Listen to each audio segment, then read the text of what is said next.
네, 여러분 안녕하세요. 밀리핑 오늘도 굿모닝입니다. 오늘은 먼저 주식시황부터 살펴보겠습니다. 미국은 상승으로 장이 마감됐는데요. 우리 대한민국 주식은 오늘 아침 현재 지난주 금요일보다 약 8포인트 빠진 상태입니다. 종합주가 지수는 전반적으로 하락 빠져 있는 상태고요. 현재 시간은 10시 10분입니다. 그러면 이 시간대에 방산주들 상황은 어떨까 한번 보겠습니다. 방산주는 제가 약 10개의 종목을 보고 있는데요. 오늘 9시에 장 시작할 때는 전 종목이 하락 파란색이었는데 지금 빨간색으로 돌아선 종목이 이제 2개가 눈에 보입니다. HD현대중공업이 상승으로 반전이 됐고 한화에어로스페이스가 하락 상태였다가 오늘 아침 새로운 긴급 뉴스가 나왔죠. 아시아경제에서 K9 20여 문을 베트남 수출하기로 했다라는 기사가 나왔는데요. 그 기사 때문인지 상승으로 반전이 돼서 현재는 한화에어로스페이스가 지난주보다 약 10,000원 오른 89만 1,000원에 현재 거래가 되고 있습니다. 근데 오늘 이제 대부분 경제지나 증권사에서는 방산주 앞으로 더 간다. 그러니까 지난주에는 방산주가 오를 만큼 올라서 이제 더 이상 오르기는 어렵다. 상승 여력이 없다. 하지만 뭐 장기적으로는 추세는 좋다. 이제 이런 약간 좀 헷갈리는 그런 분석이나 기사들이 나왔는데요. 오늘 아침은 한국투자증권을 비롯한 여러 곳에서 우리 방산은 하반기에도 승승가도 장밋빛이다 라는 기사를 내고 있습니다. 근데 과연 방산이 계속 상승일지 어떨지 이런 것들은 정말 신중하게 봐야 될 것 같습니다. 특히 지상방산 무기체계들 이런 것들은 오늘 한화에어로스페이스 K9을 베트남이 추가로 계약을 했다. 그러니까 이런 뉴스가 계속되지 않으면 그 모멘텀을 이어가기가 쉽지 않거든요. 그래서 이런 지상 무기체계들 주로 우리가 수출하는 것이 K9이나 천무 또는 이제 천궁 이런 장비들인데요. 추가 수주에 대한 전망을 잘 보시면서 매수를 해야 되겠고 이미 우리가 기대하는 모든 것들은 이미 현재의 가격, 그러니까 일반적으로 우리 주가가, 방산 주가가 많이 올랐다고 이야기하는 거기에 이미 다 반영이 되어 있는 것이기 때문에 이제 그런 것들을 가지고 앞으로도 계속 오를 것이라고 보면 안 되죠. 그래서 앞으로는 어떤 새로운 핵심적인 모멘텀이 생기는지 여부, 특히 이번 이재명 대통령이 트럼프 대통령과 25일 날 워싱턴에서 회담을 하잖아요. 그러니까 그 회담에서 이런 또 방산 관련되는 언급이 있을 수 있죠. 특히 이 조선업 관련해서는 뭔가 새로운 얘기가 나올 수 있는데 이제 그런 것들을 잘 들여다보시고 그 내용이 장기적으로 우리 방산에 특히 이런 조선업 쪽에 긍정적 영향을 미칠 것인지 어떨 것인지 이런 것들을 보시고 방산주를 매수하는 게 좋겠습니다. 최근 방산에 대해서 너무 많이 올랐다, 더 이상 오르기가 쉽지 않다, 아니다, 더 오를 수 있다 이런 논란이 오고 간다는 것은 그만큼 방산주를 바라보는 그 시선이 매우 불안정해졌다는 증표이기도 합니다. 지난 주말 정말 깜짝 놀랄 만한 뉴스가 나왔습니다. 우리가 대한민국 국방 이상 없겠지, 대한민국 군대, 우리 국군 괜찮겠지 라는 그런 마음으로 믿음을 가지고 있었는데 막상 추미애 의원실에서 발표한 자료를 보니까 대한민국 국군의 숫자가 너무 많이 줄어 있는 겁니다. 그러니까 최근 한 6년 사이에 10만여 명이 줄어들었다고 되어 있거든요. 보통 우리가 과거에 60만 국군이라는 표현이 익숙했는데 실제 보니까 숫자가 60만이 아니고 현재 45만 명이라는 거죠. 인원이 줄어들게 된 것은 다른 거 없죠. 그러니까 신생아 출생이 안 되다 보니까 당연히 군대 갈 수 있는 인원들의 숫자도 줄어들 수밖에 없는 것이고 앞으로 한 10년여간은 더 줄 수 있다고 보는 거죠. 그래서 우리 국군이 현재 45만 명이지만 30만 명대까지 갈 수가 있다라고 다들 전망하고 있습니다. 그럼 이렇게 숫자가 줄어들면 우리가 해야 할 일은 뭘까요? 숫자는 줄어들되 거기에 맞는 우리의 전투력까지 줄어들면은 안 되잖아요. 물론 전투력의 기본은 병력인 것은 맞습니다. 제가 그 과거 국방부에서 발행하는 국방백서를 찾아보니까 2012년 1월 기준으로 63만 9천 명이었더라고요. 근데 이 인원이 2022년 12월이 되면 50만여 명으로 바뀌게 됩니다. 그리고 다시 2025년 7월 1일 기준으로 45만 명으로 줄어든 거죠. 정말 병력의 감축이 우리가 생각했던 것보다가 빠르게 지금 줄어들고 있기 때문에 그만큼 우리의 전투력, 전력, 무기체계 이런 것들은 성능을 높이고 능력을 높이는 것이 굉장히 급선무가 되겠습니다. 자, 그러면 이렇게 병력이 줄어들었다면 무언가 이제 대안이 있어야 되잖아요. 그러니까 우리 국군이 병력이 줄어든 것만큼 전투력이 줄어드는 것을 용납한다면 그거는 국가가 아니죠. 그래서 우리가 선택할 수 있는 몇 가지의 방안이 있습니다. 첫째는 병력이 줄어든 것만큼 우리의 무기체계를 과학화, 첨단화하는 거죠. 보통 요새 뭐 무인체계 또는 유무인 복합체계라는 것들을 하죠. 그래서 뭐 K9 자주포를 5명이 운영을 했었는데 이것을 3명이 운영하는 체계로 좀 성능을 올린다든지 이런 것들을 해서 필요한 병력 수를 좀 효과적으로 줄이는 이런 것들이 될 수 있겠죠. 그리고 로봇이나 또는 뭐 무인 장갑차 또는 무인 정찰 차량 이런 것들을 해서 과거에는 사람들이 직접 하던 이런 정찰 감시 임무를 그러니까 무인 체계 장비가 스스로 판단해서 운영하는 그런 시스템으로 바뀌어야 되는 것이고 이런 것들이 요새 인공지능 AI와 연계돼서 많이 언급이 되고 있는 게 현실입니다. 두 번째는 군에 올 수 있는 사람의 그 가용 범위를 넓혀야죠. 지금은 대한민국 병역법상 남자들만 오도록 되어 있는데 여성 인력이 함께 할 수 있는 방안을 최대한 만들어야죠. 현재는 부사관이나 장교들만 여군이 올 수 있도록 되어 있는데 과연 병사직위로 여군이 올 수 있도록 여성이 올 수 있도록 이것을 허용해야 될 것이냐 말아야 될 것이냐 문제도 이제는 고민해야 될 때가 됐습니다. 물론 여성에게 군대의 문을 연다고 해가지고 또 여성들이 무슨 앞다퉈서 선착순으로 오거나 그런 일은 쉽지 않을 겁니다. 왜냐하면 군대의 여건이 그 젊은 여성들이 볼 때 뭔가 매력적이고 뭔가 보람이 있어야 되고 이런 게 있어야 되잖아요.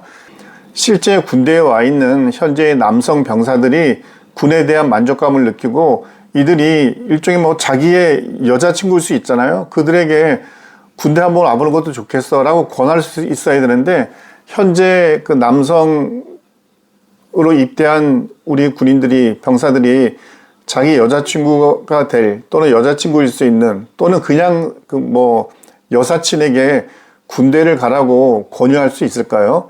아직은 많이 부족한 게 현실이죠. 다음 세 번째는 결국 예비군, 보통 우리가 동원 전력이라고 말하는 예비군을 활성해야 됩니다. 우리나라의 예비군이 현재 약 한 200만 명이 좀 넘죠. 보통 전역하고 난 이후에 8년 차까지가 예비군 대상인데요.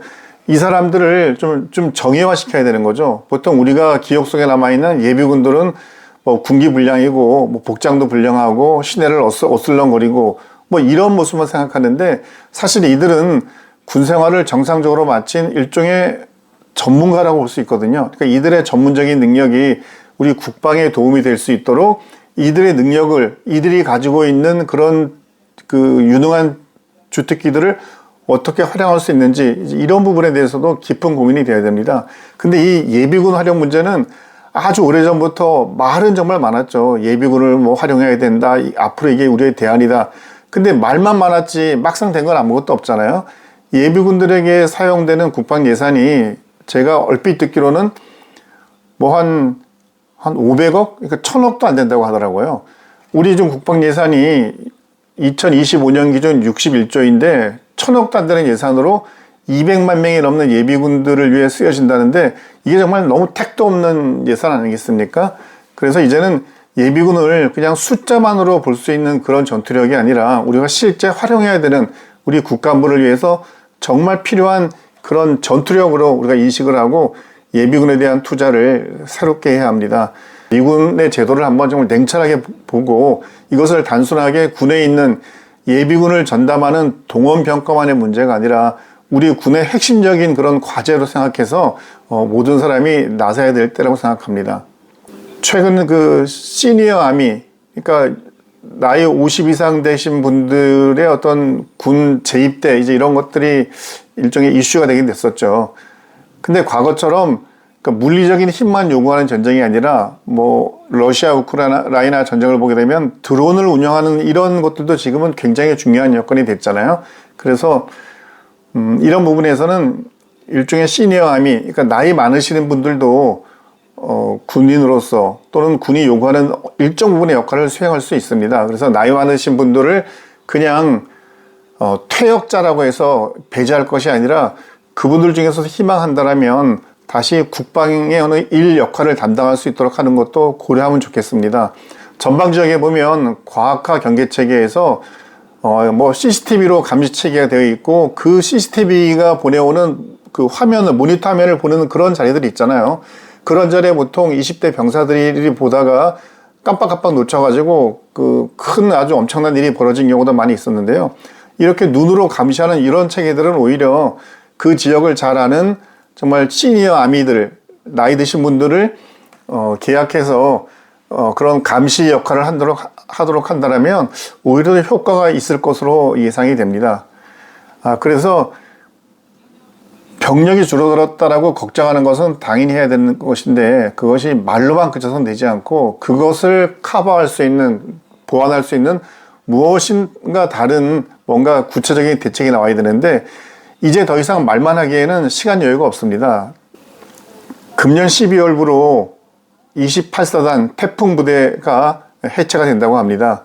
28사단이 없어지게 된다면 28사단이 하고 있던 것을 반은 아마 그 좌측편에 있던 25사단이, 반은 우측편에 있는 5사단이 담당할 텐데요. 그만큼 한 개 사단이 담당해야 되는 책임 지역이 넓어지게 되면 그것을 감시하거나 지휘 통제하거나 이런 역량도 커지잖아요. 근데 기존의 병력은 그대로, 기존의 장비 체계는 그대로라면 아마 오히려 업무 부하가 더 많아져가지고 군에 있는 간부들 또는 우리 병사들의 그 업무 부담이 더 커져서 오히려 군 생활에 대해서 비호감을 더 쌓아가는 일이 될까 또 염려가 되네요. 부대가 없어지는 것만큼 그만큼 남아있는 군인들이 짊어질 수밖에 없는 국방의 짐은 커지는 거니까 이것을 어떻게 해소할 것인지, 어떻게 이것을 보다 효율적으로 운영되게 할 것인지 이런 부분에 대해서 정말 깊은 고민이 필요합니다. 다음은 미국발 기사인데요. 뉴욕타임즈가 보도를 했는데 지난번 이제 관세 협상이 잘 마무리가 됐잖아요. 근데 이제 그때 관세 협상 당시에 미국이 준비했던 것이 있었다. 우리에게 국방비를 GDP의 3.8%로 인상하는 안을 포함시켰다가 막판에 그것은 제외했다라고 했습니다. 그러니까 물론 이번 관세 협상은 순수하게 관세 협상만으로 끝났는데 근데 내부적으로 보니까 이런 국방에 관한 문제도 우리에게 요구하기 위해서 나름대로 안을 만들었던 것 같습니다. 아마 이런 것들은 오는 25일 워싱턴 정상회담에서 미측이 우리에게 요구할 가능성이 매우 높죠. 그런데 여기에서 궁금한 사항이 있는데요. 왜 미국은 3.8%를 얘기했을까? GDP의 3.8%. 유럽이나 뭐 일본이나 좀 여러 국가들에게 요구하는 기준은 GDP의 3.5%. 그러니까 토탈은 5%지만 실질적인 그 국방비는 GDP의 3.5% 정도까지는 와야 된다라는 게 미국의 주장이었거든요. 실제 미국도 미국의 국방비가 뭐 한 1,300조 정도 되는데 이것이 미국 전체 GDP의 약 뭐 3.4% 되더라고요. 그래서 보통 3.5%를 부르짖었는데 왜 미국은 우리에게 3.8%를 제시했을까? 3.8이라는 숫자가 약간 뜬금없어 보이잖아요. 저는 뭐 두 가지를 생각했습니다. 첫째는 협상할 때 일단 3.8%로 불렀다가 그들이 3.5%로 양보해 주는 제스처를 취하면서 미국도 그렇고 우리도 그렇고 서로 그냥 이 상황을 받아들이도록 하려는 그런 것이 아니었을까라는 게 일단 뭐 첫 번째고요. 두 번째는 얼마 전 콜비 미 국방부 차관이 이런 이야기를 했죠. 북한에 대한 방어는 대한민국이 주도적으로 해야 된다, 앞으로. 그러면서 뒤에 붙인 말이 국방비 분야에 있어서 한국이 그 전 세계적으로 일종의 롤 모델이 될 것을 기대한다. 그러니까 국방비 증액에 있어서 대한민국이 가장 앞서 나갔으면 좋겠다. 그래서 대한민국을 기준으로 다른 나라들에게 뭔가 다른 이제 또 간접적인 그런 압력을 가할 수도 있다는 얘기겠죠. 그래서 이런 롤 모델의 역할이라는 그 롤 모델이 바로 3.8%가 아닌가 싶습니다. 그래서 우리가 3.8%를 올리게 되면 이 3.8%를 기준으로 해서 다른 나라들에게는 3.5%라는 것을 순응하도록 만드는 그런 것이 아닐까 생각합니다. 그럼 3.8%면 얼마 정도 되는지 아십니까? 우리나라 그 2024년 기준으로 GDP가 약 2,500조라고 하는데요. 3.8%면 약 95조 됩니다. 그러니까 지금이 2025년이 61조인데 이거를 95조로 하려면 거의 34조 정도를 늘려야 되잖아요. 34조를 늘리는 것은 우리가 뭐 여러 가지 노력을 해서 할 수 있고, 또 이제 북한에 대해서 우리가 스스로 뭐 국방 예산을 높여가지고 우리의 방어력을 높이는 것도 당연한 것인데, 이제 중요한 거는 시간이죠, 시간. 그럼 이것을 몇 년 안에 올릴 것이냐. 미국이 유럽 국가들에게 요구한 것은 2035년까지라고 2035년을 박았죠. 향후 10년. 그럼 미국은 우리에게도 2035년까지로 할까? 그건 아닌 것 같습니다. 왜냐하면 미국은 주한미군을 조금 더 유연하게 활용하고 싶어 하잖아요. 지난주 연합사령관이 국방부 출입기자들을 모아서 이야기한 것도 숫자가 중요한 것이 아니다 라고 하면서 주한미군의 28,500명이 늘 대한민국에만 있어야 하는 것은 아니다. 그러니까 고정적으로 대한민국에 붙박으로 있을 수는 없다라는 것을 이야기한 것처럼 미국은 주한미군을 뭔가 다른 곳에 좀 순환 배치, 전략적 유연성을 발휘하려고 생각합니다. 이제 그렇게 하려면 대한민국의 국방력이 튼튼해야 되잖아요. GDP의 3.5%라는 것은 미국이 우리 대한민국에게 국방 예산을 지금보다 더 많이 좀 써라. 그리고 두 번째는 많이 쓰되 기간을 좀 단축해라라는 의미도 있을 것 같습니다. 저는 그래서 트럼프 대통령이 우리에게는 본인의 임기 이내에 GDP의 3.8% 아니면 뭐 조금 양보해서 3.5%까지는 올리도록 우리에게 압박을 가할 것으로 생각이 됩니다. 그래야만 미국이 이야기하는 한미동맹의 현대화가 가능해질 수 있는 거거든요. 다시 한번 말씀드리지만 오늘 25일 미국 워싱턴에서 우리 이재명 대통령과 트럼프 대통령의 정상회담이 그래서 여러모로 매우 중요합니다. 오늘 밀리핑 여기서 마치겠습니다. 여러분 감사합니다.